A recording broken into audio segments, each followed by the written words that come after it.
오늘은 우리 사회를 잘 본 우리 5학년 이혜근 학생과 우리 모든 성도님들이 함께 읽었던 요한복음 12장 24절과 25절의 말씀을 중심으로 그대로 있는 슬픈 한 알, 이런 제목으로 말씀을 전하겠습니다. 우리 한번 읽어볼까요? 시작. 그대로 있는 슬픈 한 알.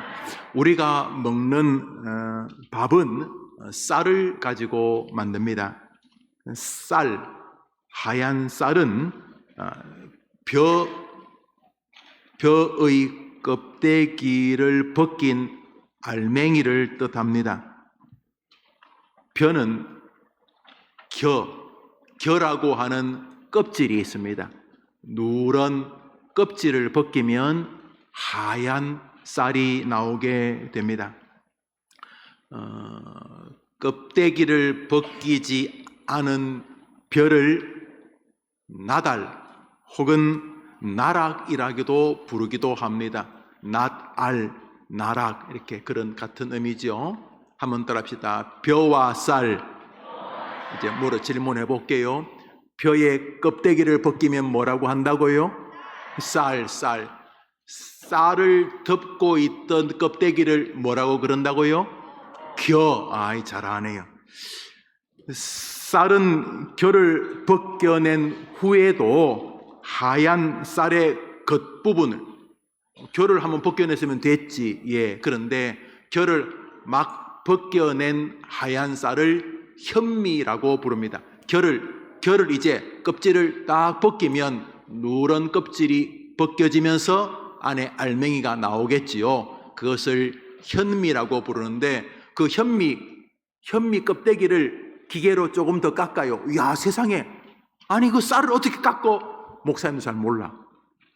그런데 껍질을 깎을수록 쌀이 무슨 색으로 변할까? 하얀색으로 변해요. 그래서 껍질을 금방 벗긴 쌀을 현미라고 이렇게 많이 부르고, 그 현미를 조금 더 껍질을, 그 하얀 부분이긴 하지만은 그 하얀 부분의 바깥쪽을 조금 더 벗겨내면은 하얗게 되어서 하얗다, 흰 백자를 써서 백미라고 불러요. 그래서 깎는 방식에 따라서, 깎는 횟수에 따라서 7분도 쌀, 7번 깎았다는 뜻이겠죠? 9분도 쌀, 9번 깎았다는 뜻이겠죠? 그래서 많이 깎을수록 쌀이 조금 더 하얀색으로 변해. 요즘은 그 껍질에 좋은 것이 많다고 해서 현미밥을 많이 먹기도 해요. 껍질만 살짝 벗긴. 농부는 봄에 물을 댄 논에 모판을 설치하고 이제 벽시, 그 껍질을 벗기지 않은 그 벽시를 이렇게 뿌리게 됩니다. 이 벽시를 뿌린 다음에 얼마 지나지 않으면 이제 벽시에서 이제 뿌리가 나고 싹이 납니다. 그러면 벼는 그것을 가지고 와서 3포기, 5포기씩 이렇게 밭에 심습니다. 그것을 모내기라고 부르고, 밀이나 보리는 곧바로 밭에다가 뿌립니다. 내용은 똑같습니다. 여튼간에 싹을 뿌리면 싹에서 씨가 나오고, 씨를 뿌리면 씨의 뿌리에서 싹이 나오고, 씨에서 뿌리가 나오고, 또 위로는 싹이 이렇게 나오겠죠. 이렇게 씨를 뿌리면 씨가 밑으로는 땅속으로 이렇게 뿌리가 나오고, 위로는 이렇게 싹이 나오고, 줄기가 나오고, 그래서 이제 열매가 맺히게 되겠지요. 농부는 봄에 씨를 뿌려서 여름 열심히 농사를 지으면 가을에 이제 풍성한 추수를 하게 됩니다. 추수를 하게 되면 농부는 그 쌀을, 껍데기를 이렇게 다 이제 벗겨서 전국으로 팔게 되겠죠. 요즘은 농협 같은 곳에 수매하기도 하고, 우리는 그냥 사먹는 사람하고 직거래 하겠습니다. 그래서 아이고 껍질만 벗긴 현미 한 가마 주세요 하면서 우리들은 농협에 일괄적으로 수매를 시키지 않고 개인적으로 팔겠습니다 이러는 분도 계시고, 아이고 나는 농협에서 한 목에 다 사주세요 이럴 수도 있고, 여튼간에 농부는 가을에 쌀을 거두게 되면 이제 그것을 이제 팔게 됩니다. 그러면 우리가 그것을 가지고 사서 밥을 해 먹게 되는 거죠. 그런데 농부가 가을에 거둔 벽시나 혹은 껍데기를 벗긴 도정이라 그러죠. 껍데기를 벗긴 하얀 쌀을 다 파는 건 아닙니다. 어떤 농부도 모든 쌀을 다 팔지 않습니다. 왜냐하면 내년에 농사를 지어야 될 씨는 남겨둬야 되기 때문입니다. 내년에 오늘 이번 가을에 싹 다 팔아버리면 내년에 뿌릴 씨가 없기 때문에 뿌릴 씨는 껍데기를 벗기지 않은 그런 벽씨의 형태로 창고에 한 가마니 두 가마니 이렇게 보관합니다. 그거는 왜 보관한다고요? 내년에 씨를 뿌려서 내년에 또 추수하고 싶어서 그렇습니다.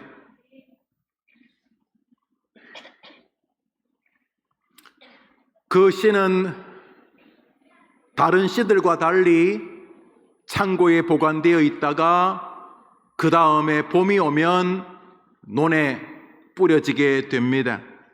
자, 논에 뿌려지게 되면 이제 목사님 한 번만 볼까요?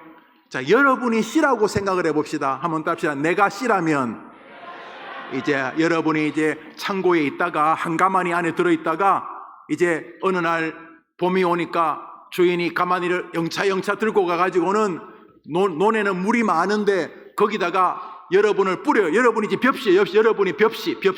자, 뿌렸어요. 다 뿌리고 또 흙을 조금 덮어주기도 하고 뭐 그랬어요. 그런데 뿌린 지 며칠 뒤부터 냄새가 나. 무슨 냄새일까? 여러분이 벽시라고 생각을 해봐요. 며칠 뒤부터 날이 따뜻하고 물도 미지근하면서 냄새가 나기 시작해. 무슨 냄새가 날까? 무슨 냄새? 그래, 썩는 냄새. 누가 썩을까? 여러분 껍질. 여러분 껍질, 벽시의 껍질을 뭐라고 부른다고요? 겨가 슬금슬금 썩는 냄새가 나. 어이 짜증나. 그런데 자꾸 엉덩이 쪽이 가려워. 뭐가 나올까? 엉덩이에서 싹이 나오면 말이 되겠어? 엉덩이 쪽에서 뭐가 나올까? 뿌리. 자, 여러분이 벽시라고 생각해 보라니까. 벽시. 여러분을 주인이 가져와가지고 밭에 뿌렸어. 아이 짜증나. 축축하고 나 숨막혀 죽겠네. 정말. 이제 여러분이 벽시라고 생각해 봐요. 며칠 뒤에 이제 냄새가 나면 누가 썩는다고? 껍질. 내 껍질이 썩어. 내 옷이 막 썩는 거야.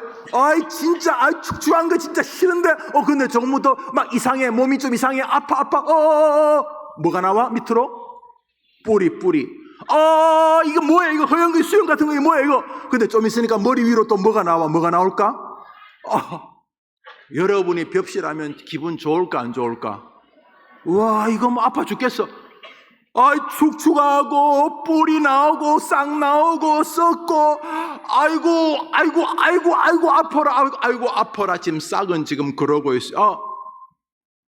논에 뿌려지기 전까지는 그래도 쌀도 자기 나름대로 예뻤는데 가마니 안에서 자기가 제일 그래도 예쁜 쌀이었는데 예쁜 벽시였는데 논에 뿌려지면서 며칠 지나면서부터 썩기 시작하더니 내 벽시의 모양은 이상해졌어. 갑자기 막 뿌리가 밑에서 나오고 위로는 막 싹이 나오면서 내 모양이 막 부셔지기 시작했어. 자, 이렇게 된 거예요. 시 입장에서는 이렇게 말할 수 있어요. 나 여기 있기 싫어. 나 다시 창고로 갈래. 나 그냥 가만히에 그대로 그냥 있을래. 나 그냥 가만히에 그대로 있을래. 나 논에 뿌려지기 싫어. 자, 이렇다고 생각을 해봅시다. 막 그럴 수도 없겠지만 그 벽시가 계속 창고에 가만히 안에만 있었으면 농부는 가을에 아무런 추수를 할 수가 없었을 거예요. 시간이 지나면 요행이 살아있을 수는 있겠지 모르겠습니다. 쥐가 다 뜯어먹고 쥐가 다 갉아먹고 또 곰팡이가 펴서 껍데기도 썩고 알맹이도 썩을지도 몰라요. 무엇보다도 그 씨가 나는 논에 뿌려지기 싫어. 왜 내가 썩어야 되는데? 왜 밑으로 내가 뿌리가 나오고 싹이 나오고 막 이렇게 내가 왜 고통스러워야 되는데 나는 뭔데 나는 이러면서 그 벽씨가 나는 논에 안 뿌려질 거야. 나는 싫어. 안 뿌려질 거야 해서 만일 뿌려지지 않았다면 그 농부는 그 씨를 통해 30배, 60배, 100배의 열매를 결코 거둘 수도 없을 뿐더러 그 씨는 자기 때문에 맺히게 되는 수십, 수백 알의 좋은 미래의 열매도 볼 수가 없을 것입니다. 씨를 하나 뿌리면 씨에서 30배, 50배, 100배 때로는 수백 배의 열매가 맺힙니다. 그 작은 벽씨 하나에서 엄청난 쌀이 수확이 되는데 나 안 해. 내가 왜 축축한 데 들어가야 돼? 나 물에 들어가는 거 싫어하는데 내가 왜 썩어야 돼? 아니 내가 왜 내 모양은 다 부셔지고 뿌리 나오고 싹 나오고 나 안 해? 그러면 농부는 절대로 그 벽씨를 통해 기쁨을 얻을 수 없습니다. 하나님이 우리를 왜 만드셨는가? 한번 따라합시다. 하나님은 나를 통해 하나님이 기쁘시기 위해 나를 만드셨다. 여러분이 계속 배우고 있는 디딤돌 첫 번째 과이기도 하고 정신이기도 하지요. 왜요? 하나님께서 우리를 만드신 중요한 이유는 하나님이 기쁘시고, 왜냐하면 하나님이 기쁜 것이 우리에게 최고의 행복이니까. 세상 사람들은 그걸 몰라요. 아니 하나님 기쁜 거하고 내 기쁜 거하고 뭐가 똑같아요? 하나님이 기쁘든 말든 난 내가 기쁘면 좋은데. 그런데 하나님 우리를 아세요. 우리를 만드셨기 때문에. 그래서 하나님은 우리가 하나님을 기쁘게 하기 위하여 자녀를 기르고, 하나님을 기쁘게 하기 위하여 학생들을 잘 지도하고, 하나님을 기쁘게 하기 위하여 공부하고, 하나님을 기쁘게 하기 위하여 부모님을 대하고, 하나님을 기쁘게 위하여 사업을 확장하고 직장에 다니고, 하나님을 기쁘게 하기 위하여 친구들과 말할 때 조심하고, 하나님을 기쁘게 하려고 세상을 살 때 우리가 제일 행복하도록 만드셨기 때문에 하나님이 우리를 사랑하시는 가장 뚜렷한 모습은 하나님을 기쁘게 하기 위해 사는 인생이 되는 것이죠.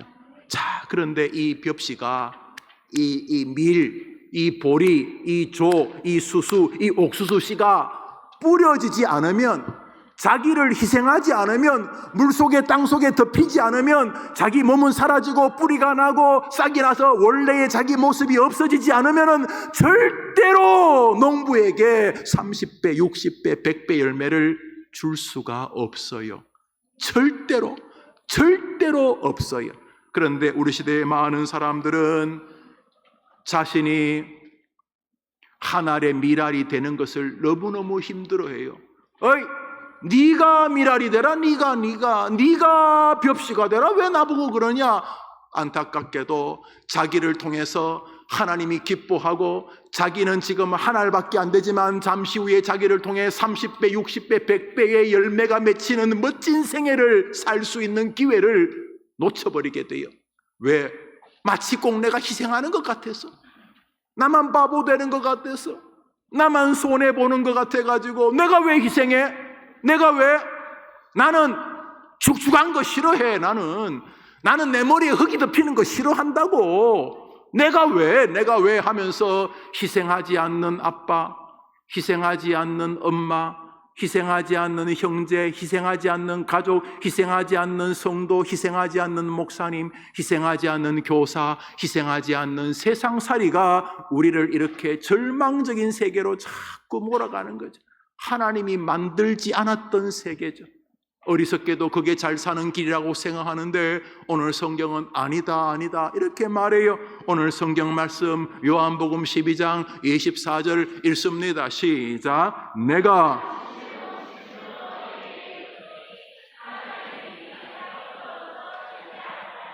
하늘 그대로 있고, 여기 죽으면 이란 말이 썩으면 이런 뜻이에요. 한 알의 쌀이, 한 알의 밀알이, 한 알의 보리가, 한 알의 옥수수가 땅에 떨어져서 썩지 않으면 껍데기가 썩어야지 뭐가 나올 거 아니에요. 한 알이 땅속에 묻혀야지 뭐가 나올 거 아니에요. 나 묻히기 싫어. 나 어두운 거 싫어해. 내가 왜 묻혀야 돼? 그러면은 그 씨는 절대로 30배, 60배, 100배 인생을 살아보지 못하고 죽는 거예요. 창고 속에서 그냥 고만고만하는 사람들끼리 네 씨가 더 좋냐 내 씨가 더 좋냐 그러면서 창고에서 그냥 끝나는 거예요.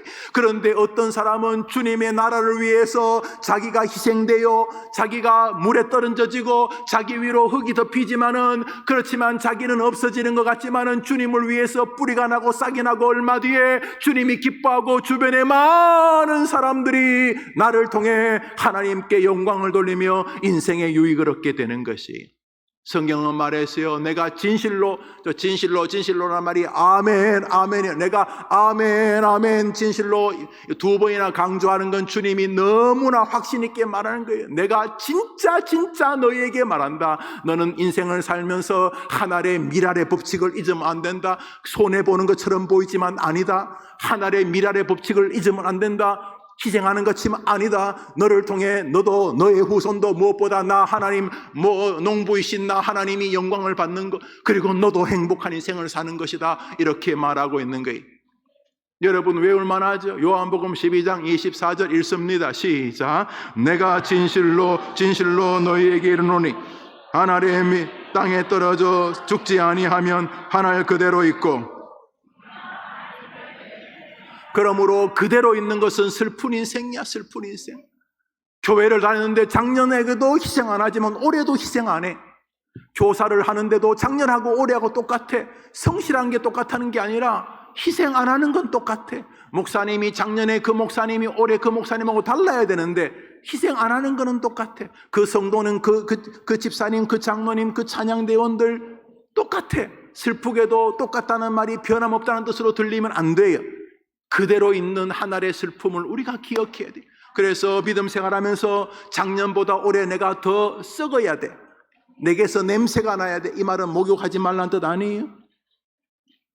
올해 내가 더 냄새가 나야 돼. 내가 냄새가 날수록 남들이 유익을 얻는데 남이 하나님이시죠. 첫 번째로 하나님이 유익을 얻고 결과적으로 나를 통해서 많은 열매가 30배, 60배, 100배가 나 하나의 씨로 인해서 맺혀지기 때문에 내 주변의 사람들이 복을 받게 되고 결국은 나도 이 사람을 통해서 이렇게 풍성한 열매를 얻게 되었다는 영광을 얻게 되는 거예요. 여러분, 하나의 미랄의 법칙은 여러분을 너무나 위대한 자리로 갖다 놓을 거예요. 특별히 우리 어른들 시간이 그렇게 많지 않아요. 뒤에 살펴보겠지만 1000년이 하루 같다. 순식간에 끝날 거예요. 여러분의 생애가 한 알짜리로 끝날지 30배, 60배, 100배로 끝날지 여러분이 목사에게 한 알의 씨로 끝날지 이 목사에게 풍성한 썩은 열매로 끝날지는 여러분의 인생에서 너무도 짧은 기회밖에 없는 거죠. 모쪼록 한 알의 밀알이 땅에 떨어져 죽지 아니하면 꽝이다. 이 말씀이 우리에게 은혜가 되기를 간절히 축원합니다.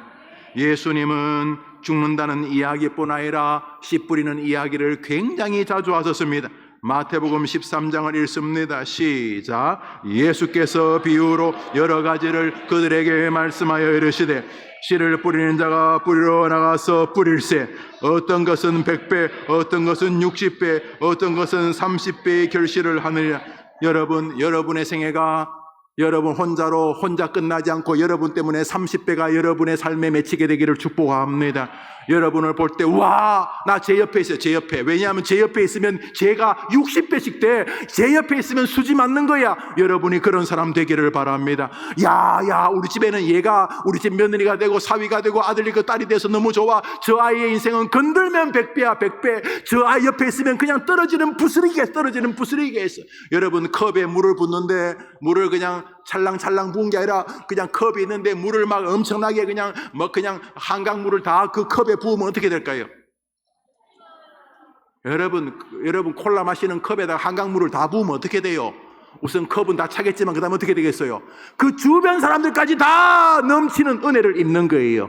여러분이 그런 축복의 사람 되기를 축원합니다. 그런데 그렇게 30배 60배 되려면 반드시 그 씨는 따라합시다. 땅에 뿌려져야 한다. 땅속으로 사라져야 한다. 따라합시다. 반드시 그런 축복을 원한다면 땅속으로 뿌려져야 한다. 땅속으로 사라져야 한다. 만일 이것을 무시하고 산다면은 성경이 존재하는 동안 여러분은 30배, 60배, 100배 열매를 맺을 수는 없을 겁니다. 그렇다고 여러분이 구원 안 받는다는 거 아니에요? 예수를 가슴에 품고 있으면 구원받아요. 그렇지만 인생의 인격이나 성품이나 열매나 삶이나 삶의 여러 가지 축복은 요원하다는 말은 거의 불가능해요. 왜요? 하나님의 법칙이 우리에게 바뀔 리가 없기 때문에. 그러므로 자기가 30배, 60배, 100배를 늘 소망하면 항상 나는 뿌려져야 한다. 나는 땅속으로 덮여져야 한다는 걸 기억해야 돼요. 여러분 곧 알게 될 거예요. 여러분 삶에서 그런 사람들을 만나면 왠지 곁에 있고 싶어질 거예요. 그리고 그런 사람들을 하나님께서 주시는 축복이 어떤 건지를 보게 될 거예요. 모쪼록 해림교회 성도님들이 그리고 우리 학생들이 그대로 있는 슬픔의 하나리 되지 않기를 바라요. 날마다 우리 가정에서 엄마 아빠를 위해서, 자녀를 위해서, 할아버지 할머니를 위해서, 무엇보다 교회나 학교나 내가 있는 그곳에서 우리 주님, 우리 목자, 우리 농부이신 우리 하나님을 위하여서 하늘의 미랄이 되는 마음을 가지는 동안 여러분이 아무리 노력해도 얻을 수 없는 인생의 30배, 60배, 100배를 매일매일 얻게 될 것입니다. 만일 하루에 30배씩 여러분이 한 4, 5년만 하면 지구상에 있는 모든 것이 다 여러분의 될 것이 돼요. 하루에 30배씩 증가한다. 뭐 5년도 안 걸리겠네. 하루에 30배면 한 6개월이면 지구상에 있는 모든 것들이 여러분의 것이 되겠구만요. 하루에 100배씩 증가하는 사람이 있다. 뭐 한 2달이면 지구상에 있는 동전이나 금이나 은은 다 여러분 것이 되겠구만요. 여러분 하나님을 믿으시고 하늘의 미랄이 그대로 있지 않는 삶을 살겠다고 여러분이 결심하면 사람들은 곧 뒤에 여러분을 인격자라고 부를 것이고 여러분을 통해서 참 저 사람은 예수 믿는 거 맞다고 할 것이고 여러분이 목사라면 여러분을 통해 교회가, 여러분이 가정의 가장이라면 여러분을 통해 가정이, 여러분이 기업의 주인이라면 여러분을 통해서 그 기업이, 그리고 그 기업에 있는 사람들이 복음받게 될 줄 진심으로 믿습니다. 하늘의 씨는 결국 주님을 위해서 자기가 땅속으로 사라지는 희생을 상징하고 있습니다. 우선 여러분들은 부모님의 희생 때문에 여러분이 여기 존재하는 것을 잊으면 안 됩니다. 여러분 가운데 누구도 부모님의 희생 없이 여기 존재하지 않습니다. 졸리는데도 여러분이 울면은 젖을 물렸고, 너무 피곤한데도 아침에 출근해야 되는데도 여러분이 울면 늦은 새벽에 여러분을 둘러매고 병원까지 달려가셨을 것입니다. 몇 번이고 직장을 그만두고 싶었는데도 너무너무 화가 나고 후배가 함부로 대하고 오해하고 모욕스러운 직장 생활도 여러분 때문에 여러분의 부모님들은 기꺼이 희생하셨을 것입니다. 우리 가운데 다른 사람의 희생이 없이 존재하는 사람 아무도 없습니다. 목사님이 과수원할 때 한 주 귀퉁이에서 목사님의 아버지께서 돼지와 소를 좀 기르셨는데 송아지를 낳는 걸 봤어요. 송아지를 낳으면 송아지는 30분에서 1시간이면 쫓아다녀요. 뛰어다니기도 하고, 사람은요 태어나서 도대체 몇 년 동안 도와줘야 되는지 모르겠어요. 여러분 아기 태어났는데 가만 놔두면 지 혼자 살 수 있어요? 자기가 배고프네 냉장고 가서 뭐 찾아 먹어야지 그래요? 어린아이는 저다 물리면 뭐 안 주면 죽어요. 우리 가운데 누구도 송아지 많지 30분 만에 1시간 만에 스스로 풀 먹은 사람 없어요. 혼자 밥 찾아 먹은 사람 없어요. 우리 모두는 우리가 존재하기 위해서 누군가가 자신의 시간을 희생했던 거예요. 알아요? 세상은 희생으로 만들어 놓으신 거예요.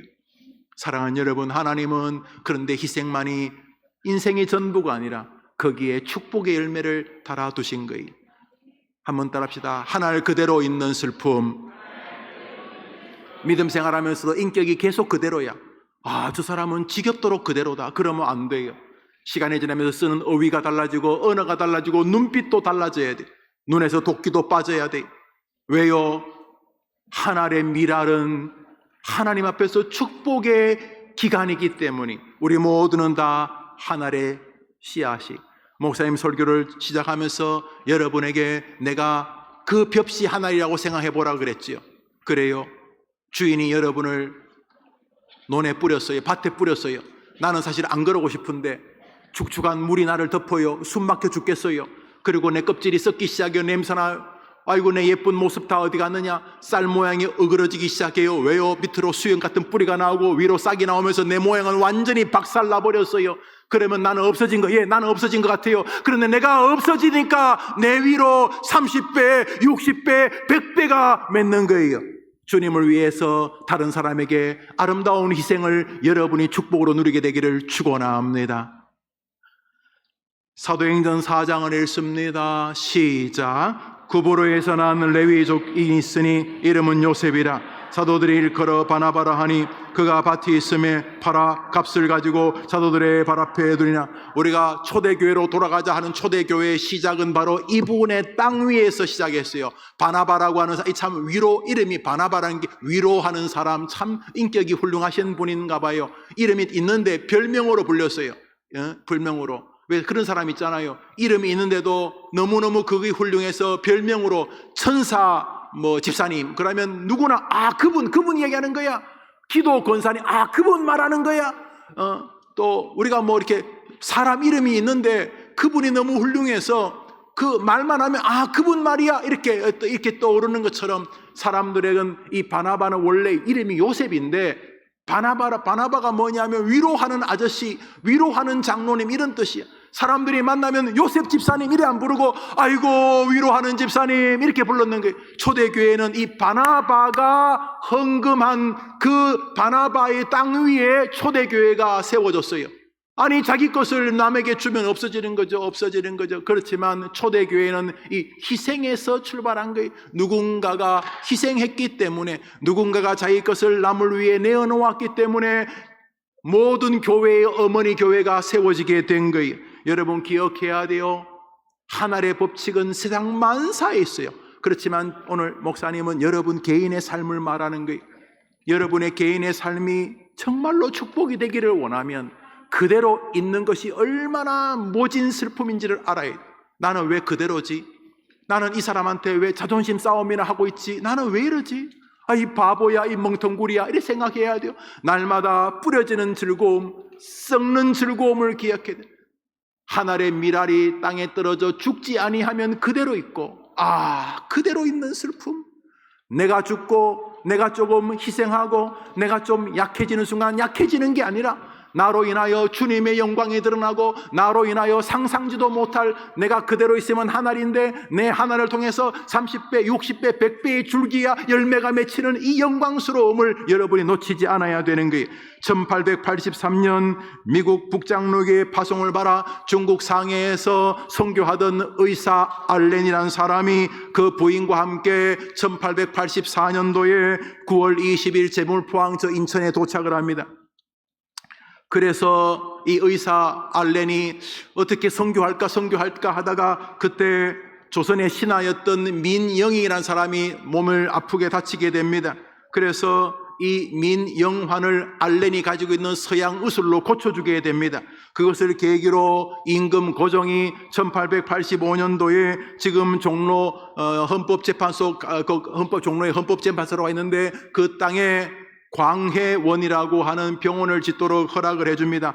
광해, 넓을 과학, 은혜, 우리 해림교회 할 때 해, 은혜 해자, 널리 은혜를 베푼다. 굉장히 기독교적인 이름으로 광해원이라고 하는 병원을 짓습니다. 그런데 임금이 생각해보고 신하들이 생각할 때 은혜 이런 말은 자꾸 기독교적 냄새 같으니까 그거보다는 널리 대중들을 위한 집이다. 그래서 널리 대중, 재중원이라고 이름 붙입니다. 한번 답시다. 광해원, 재중원 같은 이름입니다. 그래서 알렌이 첫 번째 원장이 됩니다. 그리고 몇몇 의사 선교사님들이 원장을 하다가 아비슨이라는 의사 선생님이 원장님이 됩니다. 아비슨이 원장이 되어서 보니 광회원, 재중원에 환자들이 많이 오는데 너무너무 약이 부족한 거예요. 그리고 수술을 해야 되는데 도구도 부족하고 심지어 붕대도 부족하고 알코올 소독약도 부족하고 그래서 이 아비슨 선교사님이 기도하고 울다가 안 되겠다 싶어서 배를 타고 몇 개월이나 거쳐서 자기 고향 미국으로 돌아갑니다. 돌아가서는 미국을 다니면서 이 아비슨 선교사님이 그 재중원 원장 아비슨 선교사님이 이 선교사님이 다니면서 미국 사람들에게 나는 한국 코리아라는 곳에서 선교하는 의사 선교사입니다. 미국 사람들이 코리아? 코리아가 중국 옆에 있는 중국인가요? 일본인가? 코리아를 몰랐어. 그렇지만 나는 코리아라는 곳에 지금 의사로 선교하고 있는데 너무너무 약이 부족합니다. 또 기술 기계가 부족합니다. 심지어 소독약도 부족합니다. 저 조선에 있는 사람들에게 예수님을 전할 수 있는 도구 중에 하나인 의사, 이 병 고치는 걸 통해서 선교할 수 있도록 좀 도와주십시오. 그때 추신수 알아요? 추신수 알아요? 몰라요? 추신수를 모르면 설교를 못 하는데. 추신수라고 야구 선수예요. 야구 선수. 집에 가서 찾아봐요. 야구 해가지고 뭐 굉장히 돈을 많이 벌어. 집이 거의 뭐 우리 교회만 하더라고. 추신수란 야구 선수가 야구했던 클리브랜드라는 미국의 도시가 있어요. 클리브랜드에 가가지고 아침에 이게 조찬에 모여가지고 아비슨이 선교하다가 막 조선 내가 사랑하는 조선하다가 펑펑 울었어요. 그때 예수님 믿은 지 한 2달밖에 안 되는, 예수님 믿은 지 며칠 안 되는 세브란스라고 하는 사람 이름이 세브란스예요. 세브란스라는 사람이 그날 조찬 모임에 친구가 하도 같이 가자고 그 조찬 모임에 갔다가 한국서 온 아비슨이라는 한 의사가 막 눈물 흘리는데 뭐 도대체 모르겠어. 내가 코리아를 가본 적도 없고, 그런데 너무 감동이 되어가지고 공장을 지으려고 했던 돈 1만 불, 지금으로 말하면 100억 원을, 지금 시세로 100억 원을 마치고 아비슨이 와서 이야기하고 아비슨에게 1만 달러를 한국과 한국 선교를 위해, 병원을 위해 써주십시오. 그 1만 불을 가지고 한국에 돌아와 가지고는 필요한 것을 구입해서 병원을 짓는데, 병원 식구들이 너무너무 기뻐 가지고 기증해야 뭐 5불 10불씩 기증하다가 1만 불을 세브란스라는 사람이 기증을 해서 병원 이름을 제중원에서 무슨 병원으로 바꿨을까? 이거 잘하네. 그리고 편지를 써 감사할 때 세브란스 식구들이 다 모여가지고, 야, 우리가 너무 귀한 일 했더니 세브란스의 동생, 세브란스의 고모, 세브란스의 아들, 세브란스 뭐 친척 이런 분들이 다시 1만 불을 모아줬어. 그래서 다시 1만 불을 또 보냈어. 그래서 그 1만 불을 가지고 세브란스 의대를 세우게 돼요. 그래서 세브란스가 우리나라의 근대 최초의 서구 병원이 돼요. 그때 한편 언더우드 선교사님은 대학 교육이 중요하다 해서 서울 종로 근처에 연희학교라는 걸 세웠어. 그런데 이 아비슨 선교사님과 이 언더우드 선교사님이 서로 만나가지고 우리 대학에 의대도 필요하고 의사들에게도 올바른 그 문학적인 소질도 필요하고 어떻게 하면 좋겠습니까? 우리 합쳐서 학교를 만듭시다. 그래서 연희학교의 연자와 세브란스의 세자를 붙여서 대학을 만드는데 그 대학 이름이 뭘까? 웜에 잘하네. 하여튼 찍는 데는 도사야. 그래서 연세대학이 세웁니다. 지금도 세브란스 병원에는 1년에 한 번 정도 세브란스 유족들을 모셔가지고 예배를 드린다는 것을 보았습니다. 그 이후로 세브란스의 기업이 더 번성하지는 않았고, 세브란스는 각자가 흩어져서 가족들이 살았습니다만, 세브란스라는 이름은 너무도 존귀하게 남아 있습니다. 한국의 세브란스 병원은 한 알의 미랄이 만든 것입니다. 미국의 부자들도, 미국의 부자보다 러시아 부자가 더 많다네요. 러시아의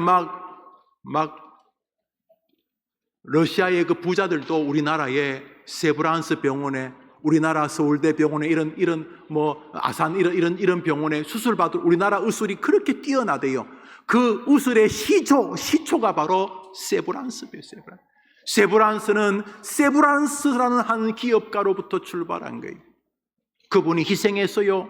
그때로는 엄청난 금액이었어요. 그렇지만 그 희생이 대한민국을 이렇게 멋지게 만들고, 얼마나 많은 사람이 세브란스를 통해 예수를 믿게 되었고 생명을 얻게 되었냐 하는 거예요. 오늘 본문을 읽습니다. 요한복음 12장 24절 25절 읽습니다. 시작. 내가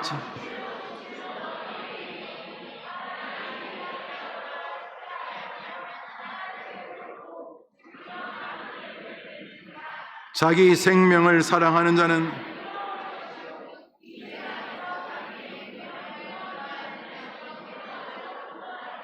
여러분이 하늘의 미랄이 되기를 축복합니다. 먼저 가정에서부터 엄마 아빠에게 여러분이 하늘의 미랄이 되는 건 희생이 축복인 출발인 거예요.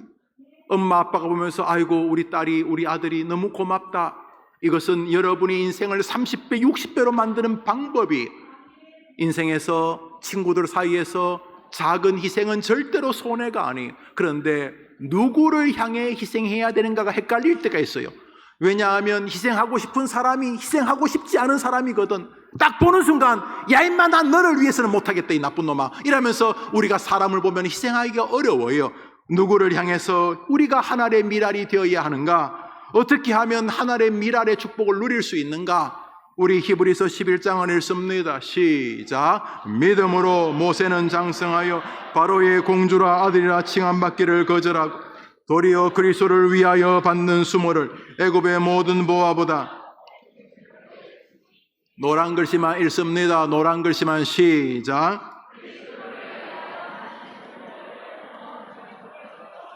우리는 누구를 위하여 하나님의 미랄이 되어야 한다고요?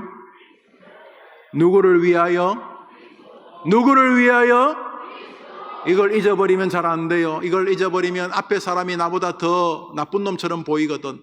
내가 왜 저런 인간에게 내가 왜 희생해야 돼? 이래 되거든요.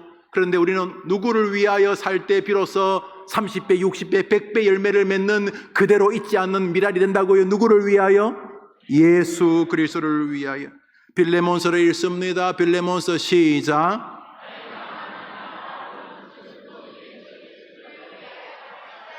바울은 궁궐에도 가서 설교하기도 하고 길거리에서 설교하기도 하고 심지어는 감옥에서 설교했는데 오늘 본문에 바울이 감옥에 갇혔대요. 그런데 바울이 누구를 위해 갇혔다고 되어 있어요? 사랑하는 여러분, 한번 따라합시다. 예수 그리스도를 위하여. 목사님 설교를 마무리하면서 여러분 한번 마음에 담아봅니다. 한번 따라합시다. 나는 예수님을 위하여 희생하는 것을 기쁨으로 알겠습니다. 그래서 여러분이 부모님을 대할 때 예수님 때문에, 친구를 대할 때 예수님 때문에, 다른 사람을 대할 때 예수님 때문에, 어떤 사건을 만날 때 예수님 때문에 하늘의 미랄을 가지는 것은 남이 칭찬 안 해줘도 여러분에게 큰 기쁨이 될 것이, 그리고 믿으셔도 돼요. 하늘의 미랄이 썩으면, 땅에 뿌려지면, 희생하면 30배, 60배, 100배를 주님이 주신다고 했으니까 이거 얼마나 스릴 넘치는 일이에요. 친구랑 지금 말싸움이나 할 게 아니, 형제, 동생, 누나, 언니, 오빠랑 말싸움이나 할 거 아니에요. 그거 너무 바보 같은 짓이에요. 그건 하늘 그대로 있는 슬픔의 삶을 영위하겠다는 거예요. 반대로 인생을 살면서 예수님을 위하여 내가 하늘의 미랄이 되는 방법이 뭐지를 생각하는 동안 여러분은 여러분이 생각지도 못한 세계를 누리게 될 거예요. 여러분이 30배, 60배, 100배의 주인공이 되기를 축원합니다. 한번 더 합시다. 나는 그대로 있지 않을 거예요. 나는 주님을 위하여 뿌려질 거예요. 희생도 감수할 거예요. 여러분에게 30배, 60배, 100배, 여러분이 아무리 노력해도 얻을 수 없는 하늘과 땅의 기름진 복이 하늘의 미랄이 썩기 때문에 거두어지는 역사에 여러분이 참여하게 되기를 축복합니다. 기대합니다. 내년에는 올해보다 그대로 있지 않는 하늘의 미랄들로 가득 찬 우리 아동부와 선생님과 부모님과 예배하는 이 부성도들 되기를 주의 이름으로 축원합니다. 아멘. 우리 찬송 하나 해볼까요? 우리 찬송 하나 해볼까요? 오늘 찬송입니다.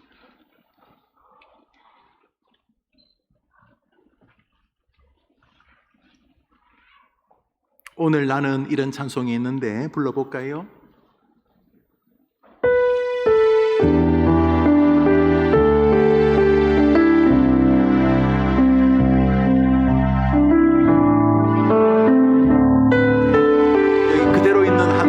그대로 있는 씨앗. 내가 먼저 손 내밀지 못, 하나 그대로 있어요. 내가 먼저 용서하지 못하고, 내가 먼저 웃음 주지 못하고, 이렇게 머뭇고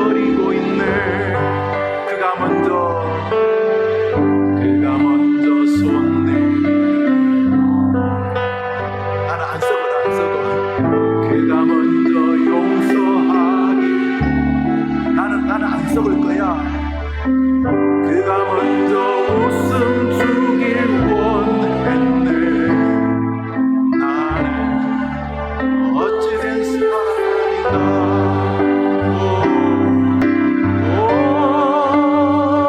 간교한 나의 입술이여,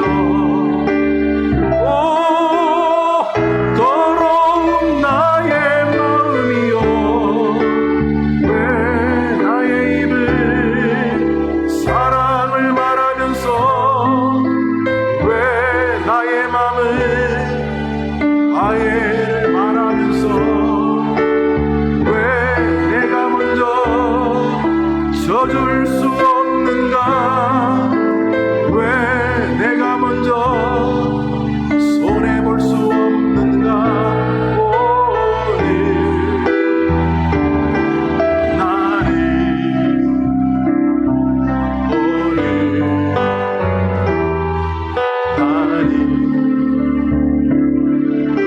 주님 앞에서 몸둘 바 모르고 이렇게 느끼며 서 있네. 어찌할 수 없는 이 마음을 주님께 맡긴 채로.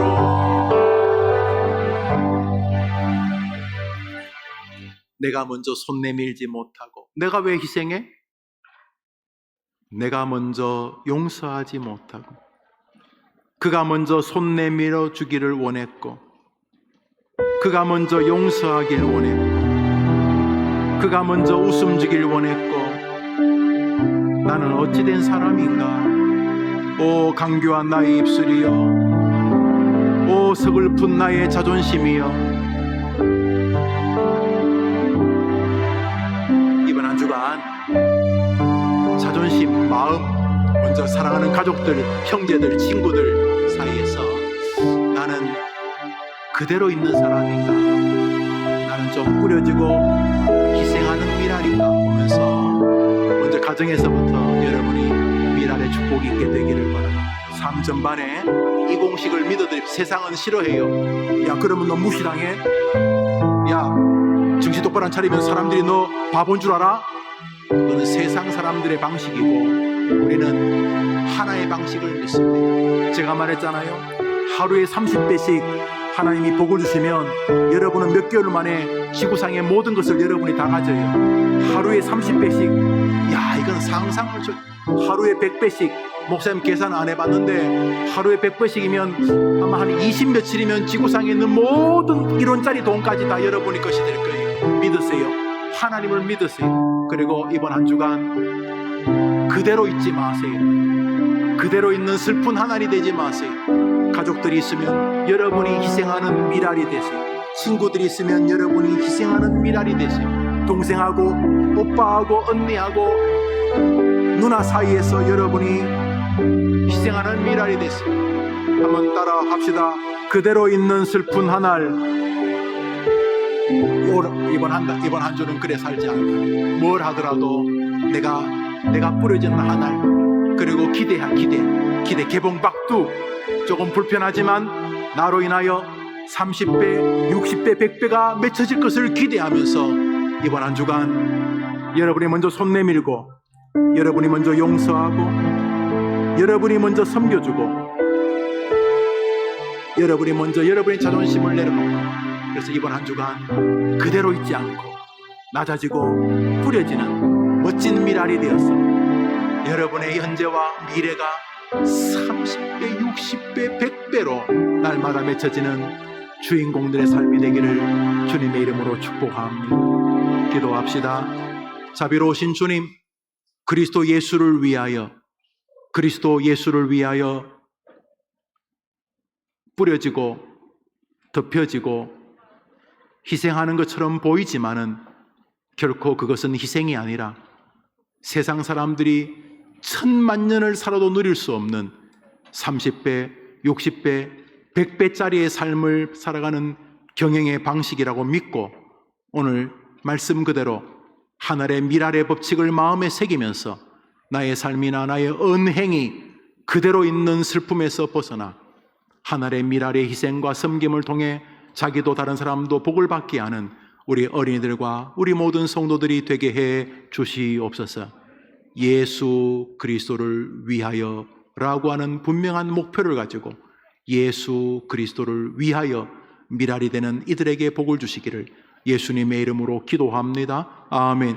구주 예수님의 은혜와 하나님의 사랑과 성령의 교통하심이 예배하는 해림의 모든 성도들과 어린이들과 특별히 오늘부터 아동부에서 다시 출발하는 우리 유치부를 졸업한 저 귀한 신입생들 위해, 저들의 가족과 부모 위해, 저들을 가르치는 교사들 위해 예제로 영원토록 함께 있을지어다. 아멘.